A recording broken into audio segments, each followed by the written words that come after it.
সর্বনাশ হয়ে গেছে, সব সর্বনাশ হয়ে গেছে। আমি তো বলছি আমি রেডি, আমাকে যা শোনানোর আপনারা শোনান। মেহেন্দি,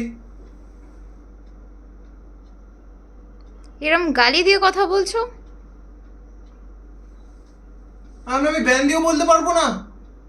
আন্টি, আমি দিল্লি থেকে এসেছি। মেহেন্দিকে ব্যান্দি বলবো না তো কি বলবো? মেহেন্দি, এখন যে যুগ পড়েছে, আমি ফ্যাটকে ফ্যাট বলতে পারবো না, ব্ল্যাককে ব্ল্যাক বলতে পারবো না, ওল্ডকে ওল্ড বলতে পারবো না। হয়তো মুখটা খুলতেই ভয় লাগছে এবার। আচ্ছা আপনারাই বলুন, আমি চাইনিজকে চাইনিজ বলতে পারবো? কারণ আমি যখন কিছু অর্ডার করবো চাইনিজে, তখন কি বলবো?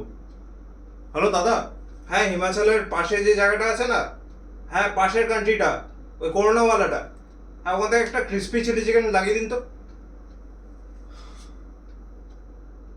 এখন আপনারা বলবেন আমি করোনাওয়ালাও বলতে পারবো না। ছোট থেকে শুনে এসেছি বড় অবধি, দাদি বলে গেছে চা না খেতে তা কালো হয়ে যায়। এখন বুঝতে পারছি এটা রেসিজম। এটা আমাকে কেউ শেখায়নি কখন কাকে কি গালি দিলে ওটা মেসাগেনি হয়ে যায়। আর এটাও আমাকে কেউ শেখায়নি গোলুকে গোলু বললে ওটা ফ্যাট শেমিং হয়।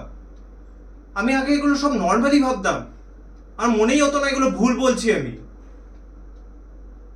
এখন মনে হয় যখন কাউকে কিছু এরকম বিহেভ করি আমি, তখন তাদের কিরকম হার্ট হয়। আচ্ছা আপনারাই বলুন, আমাকে নিয়ে যা ভাবেন আপনারা, বলেন আপনারা, তো সেটাকে আপনারা কি বলবেন?